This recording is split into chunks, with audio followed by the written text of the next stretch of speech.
So al-Raghib al-Isfahani told us if we want to reform ourselves, if we want to purify ourselves to get to the level of Khalifa or Khilafa, then we have to subject ourselves to education so that we develop wisdom. We have to subject ourselves and train ourselves upon restraint so that we develop the capacity for generosity. We have to subject ourselves and train ourselves with patience so that we develop the capacity for courage, bravery, contentment, and forbearance.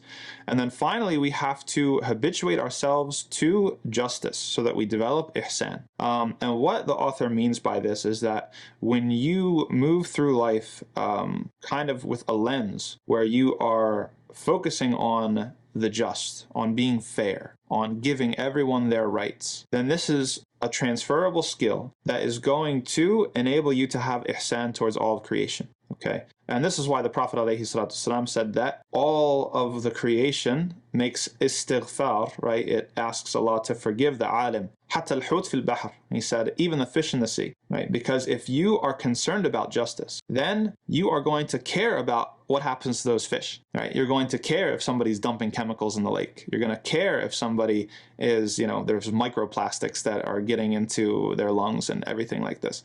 You're going to care about the rivers and the oceans and the forest, and you're going to care about your family and your neighbors and your Muslims, right?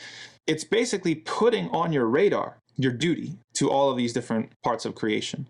Whereas before, the life of ghafla, the life of heedlessness, you're only thinking about yourself.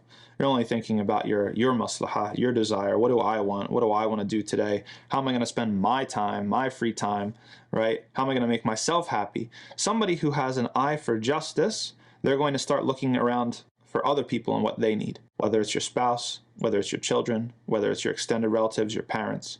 And once you've done that enough, and once you've trained yourself enough, that sort of unlocks the capacity to have ihsan towards them, to have excellence towards them, because you've lost yourself in the process.